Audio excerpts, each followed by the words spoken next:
రమ్మని ఐసకి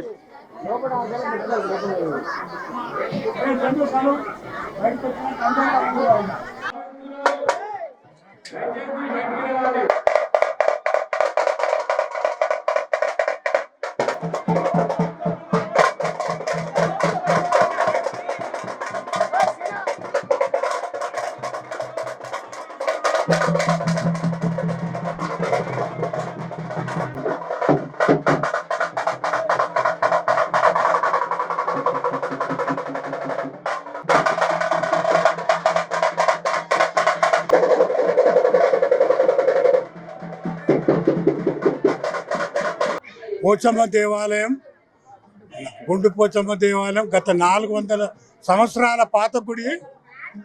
ఇప్పుడిప్పుడు మేము పిల్లలందరూ కలిసి ముఖ్యంగా పునర్నిర్మాణం చేసేది. దీనికి పెద్దల సహకారంతో కూడా మళ్ళీ భక్తుల సహకారంతో కాక ఇక్కడ ఒక 10 మంది కలిసి పిల్లలు యువకులు అందరూ కలిసి గుడి నిర్మాణానికి కృషి చేశారు. ముఖ్యంగా నేను ఆనాడు నుంచి ఈ గుడికి నేను చైర్మన్గా పనిచేశాను. నా ఆధ్వర్యంలోనే ఈ గుడి నిర్మాణం జరిగింది. నా ఆధ్వర్యంలోనే గుడి ప్రాణ ప్రతిష్ఠ కూడా జరిగింది.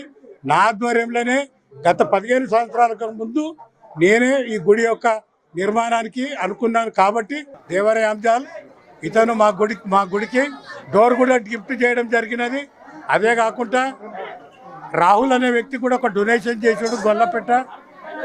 ఇవే కాకుండా చాలా కానుకలు కూడా వచ్చినాయండి. మా శాయశక్తులను పనిచేసి మేము ఈ కార్యక్రమం విజయవంతం చేయాలని. పోచమ్మ తల్లికి జై బోలో పోచమ్మ తల్లికి. మరి ఈ యొక్క పురాతనమైన అమ్మవారు, మరి అమ్మవారు చాలా శక్తిగల తల్లి. మరి పిల్ల పాప చల్లగా ఉండాలని చెప్పి, మరి అందరూ మంచిగా ఉండాలి, వానలు కాలం మంచిగా జరగాలని చెప్పి మరి ఈ యొక్క గుడి నిర్మాణంలో ముందుకు నడుస్తున్నటువంటి పెద్దలందరూ కూడా అందరికీ ధన్యవాదాలు చెప్తూ, మరి అమ్మవారు ఇదే విధంగా సుఖ సంతోషాలతో మరి ఉంచాలని చెప్పి కోరుకుంటూ, ప్రతి సంవత్సరం ఈ విధంగానే పండుగ మరి మంచి జరగాలని కోరుకుంటూ ఈ అవకాశం ఇచ్చిన మీ అందరికీ కూడా ధన్యవాదాలు.